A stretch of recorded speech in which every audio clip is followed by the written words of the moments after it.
साहस किया है समाज को दिशा देने के लिए, समाज को मार्गदर्शन करने के लिए। मैं बहुत बहुत बधाई देना चाहता हूँ और मैं अपना परिचय बताना चाहता हूँ। राज्यसभा का सदस्य हूँ मध्य प्रदेश से और मध्य प्रदेश में हमारे बहादुर लोग बैठे हुए हैं। एक लंबे समय से पिछड़े वर्ग की लड़ाई लड़ रहा हूँ और ये हमारा मिशन बन गया, हमारी आदत हो गई है। जब हम कक्षा 9 में बच्चे में थे तब से ही समाज सुधार, समाज की दिशा कैसे की जाए, तब से ही हम प्रयास कर रहे थे और एक प्रेरणा मिली। जीवन में हताशा भी आई, उम्मीद भी आई, निराशा भी आई, लेकिन उसके बाद एक ध्येय बना। एक किस्सा सुना कि किसी ने कहा कि अंधेरा बहुत अधिक है, अंधेरा हम दूर कर देंगे, हमें सूरज बनने की क्षमता है या दूसरा सूरज बनाने की क्षमता है, हम अंधेरे को दूर कर देंगे।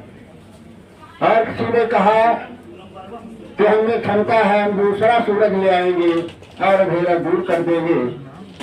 उसमें एक दीपक आया और उसने कहा कि हम सूरज बना सकते हैं, हम सूरज बन सकते हैं, हम केवल इतना ही वादा करना चाहते हैं कि जितनी हमारी हैसियत है हम दिल से जलेंगे और जल करके इस अंधेरे से संघर्ष करेंगे।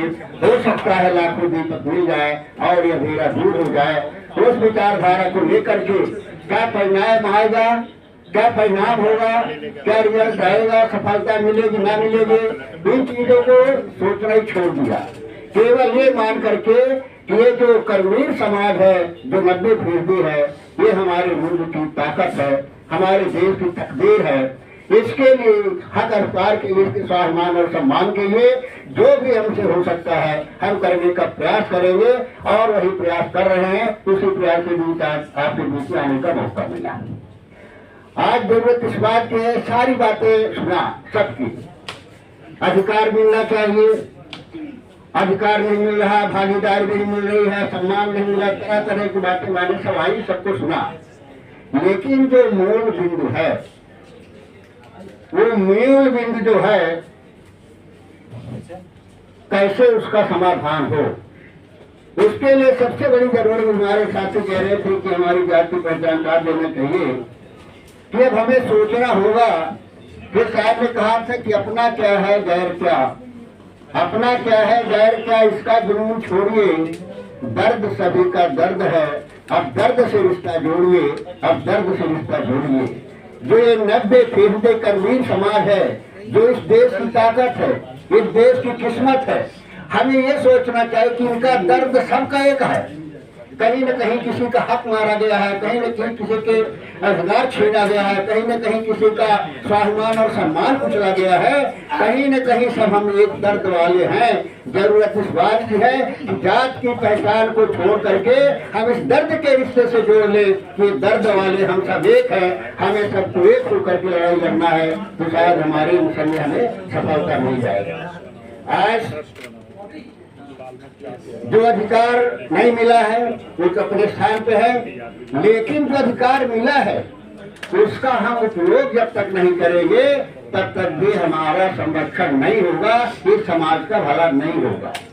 हमारा आरक्षण नहीं मिल रहा है, छात्रवृत्ति नहीं मिल रही है, गरीब बच्चों को किताबें नहीं मिल रही है, जो हमारे सर्वस्व लोग उनके साथ अन्याय हो रहा है, समाज उसके साथ खड़ा नहीं हो पा रहा। क्यों नहीं खड़ा हो पा रहा है, इसको पर चिंतन करने की जरूरत है। और इस पर जब कुछ चिंतन नहीं करे, प्रोफेसर साहब इधर बता रहे थे, तब तक नहीं होगा। मंडल आयोग लागू हुआ, मंडल आयोग का विरोध एक सोचे समझे नियत के तहत कमंडल को सामने ला करके किया गया, ये दुनिया जानती है। लेकिन इसको भी हमें नहीं भूलना चाहिए कि उसमें आग से जलने वाले अगर कोई थे तो यही कर्मवीर समाज के पिछड़े वर्ग के नौजवान थे। क्यों थे? इसी वजह से जो नहीं समझ पा रहे थे, पहचान नहीं कर पा रहे थे कि सच्चाई क्या है, हमारा हित कहाँ है, इस चीज को नहीं पहचान पा रहे थे। ये जागरूक करने का काम कमेटी का है, समिति का है। ये जब तक नहीं करेंगे तब तक हमें सफलता नहीं मिलेगी।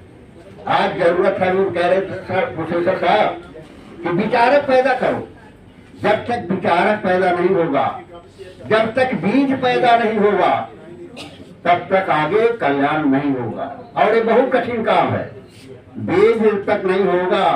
एक बीज के दाने को जमीन पर गड़ना पड़ता है, उसको सड़ना पड़ता है। जब एक बीज जमीन पर सड़ता है तभी गेहूं की बाल तैयार होती है, वो समाज को मिलती है। आज समाज के लिए हमें बीज पैदा करने की जरूरत है। वो बीज तैयार हो जो जमीन पर गड़ करके अपने हक अधिकार को छोड़ करके समाज की लड़ाई लड़ सके, समाज को आगे दे सके। तो बीज पैदा करने का काम हमारे जो थाना है, हमारे न्यायाधीशों ने, उसी तरह के हमारे जो समाज के बुद्धिजीवी हैं उनके विचारक पैदा करना पड़ेगा और समाज के लिए कुर्बानी देने वाले बीज तैयार करना पड़ेगा। ये अगर हम करेंगे तभी हमारा मिशन सफल होगा। और सारे जो मुद्दे हैं ये मुद्दे चर्चा हो गई, सब करते रहते हैं। हम लोग जितना हो सकता है पार्लियामेंट में करते हैं। पार्टियों की भी अपनी कठिनाइयां हैं जो जहाँ पार्टी से जुड़ी हुई है, और इसी वजह से समाज के जब साथ नहीं मिलता तो उनका मनोबल टूट जाता है, वो भी कमजोर हो जाते हैं। तो समाज भी हमारे पीछे खड़ा होगा चट्टान की तरह। जब उसमें जागृति पैदा होगी, जब उसमें विचारक पैदा होंगे, जब उसमें बीज पैदा होंगे, तभी वो ताकत बनेगी जो ताकत नेताओं का हौसला मजबूत करेगी और उनको आगे बढ़ाएगी। उस चीज की भी हमें जरूरत है। और राजनीतिक उसमें भी आरक्षण का मुद्दा होना चाहिए कि जो हमारी भागीदारी है वो भागीदारी के आधार पर राजनीतिक क्षेत्र में भी हमें आरक्षण मिलना चाहिए, क्योंकि जब तक राजनीतिक भागीदारी नहीं होगी तब तक हमारा मिशन अधूरा रह जाएगा। इसलिए उस बात को भी हमें करना चाहिए। और सबसे बड़ी बात जो अधिकार की बात कर रहे थे, बाबा साहब अम्बेडकर ने सबसे बड़ा अधिकार, सबसे बड़ा हथियार दिया है। दिया कि नहीं दिया है? सबको, गरीब अमीर को सबको बराबर के वोट का अधिकार दिया है कि राजा अब रानी के पेट से पैदा नहीं होगा, जनता की ताकत से पैदा होगा। इससे बड़ा अधिकार और क्या हो सकता है? लेकिन इस अधिकार का हम उपयोग करना नहीं जान पा रहे, नहीं कर पा रहे। कारण अनेक हो सकते हैं, उन कारणों को दूर करना अलग हो सकता है, लेकिन मूल बात तो यह है कि हम उस अधिकार को नहीं पहचान पा रहे। एक मिनट एक किस्सा है, वैसे अब सब चले गए, जिससे बैठे तो सब बहादुर लोग बैठे हैं, कि एक कबीर समाज से पिछड़ा वर्ग कह लें, आदिवासी कह लें, वनवासी कह लें, वो रास्ते से दोनों हाथ में तलवार लेकर के जा रहा था। तलवार लेकर के जा रहा था और रास्ते में एक व्यक्ति मिला, उसे आरामवीर कह लीजिए, 15 फीट 12 कोई कह लीजिए। उसने उससे पिटाई कर, उसका जो सामान मिला था, जो अधिकार मिला था, सब उसको छुड़ा लिया। तो कुछ नहीं बोला।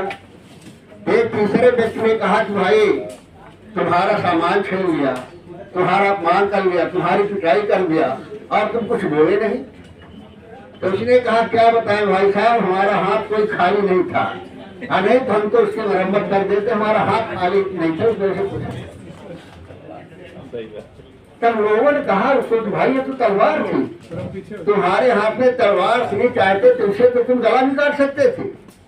तो थोड़ा को याद आया था कि तलवार है, ऐसा कर सकते हैं, लेकिन हमने धर्म ग्रंथों में पढ़ा था कि अगर ऐसा करोगे तो स्वर्ग नहीं मिलेगा। इस वजह से जो है हमने तो प्रजातंत्र में सबसे बड़ा अधिकार डॉक्टर अम्बेडकर ने हमें दिया है, लेकिन स्वार्थी लोगों ने बड़े सुनियोजित तरीके से हमें भ्रमित कर दिया है, भटका दिया है, गुमराह कर दिया है। जब तक ये दूर नहीं होगा तब तक हमारा भला कोई नहीं कर सकता। तो जो तलवार दी है उसका उपयोग करना सीखिए और सरग नरक की कल्पना छोड़िए। कुछ नहीं है, जब तक ये जागृति पैदा नहीं होगी, जब तक ये विचार नहीं बनेगा तो हम मनवाद को सोचते रहेंगे, भाषण देते रहेंगे, लेकिन मनवाद का पोषण हम नहीं करेंगे, हमें उसमें पानी और खाद डालेंगे तो फिर भला कैसे होगा। आज जो सबसे हमारे पतन का कारण है, आज ये मुद्दे हैं। तो इस दिशा में आज जरूरत इस बात की है कि हमारे जो बुद्धिजीवी है, विचारक है, प्रयास करें, करते रहे, एक दिन निश्चित रूप से सफलता मिलेगी। मैंने कहा है कि राह की राही थक मत जाना, राह की राही थक मत जाना, सुबह की मंजिल दूर नहीं, जुल्म का सीना चीर के देखो, झांक रहा है नया सवेरा, झांक रहा है नया सवेरा। आइए हम सब आपस के भेदभाव को भुला करके इस दिशा में आगे बढ़े। हमारे साथ खड़े हैं एक क्रांतिकारी हमारे कहाँ चले गए? है नहीं, आप तो है क्रांतिकारी और से नहीं हाँ नहीं, ये नहीं होना चाहिए। ये हमारा परिवार है, परिवार में वैचारिक भेद होना स्वाभाविक है, लेकिन अगर इसको हम आप दारू पहले नहीं करें तो हम लड़ने क्या जाएंगे।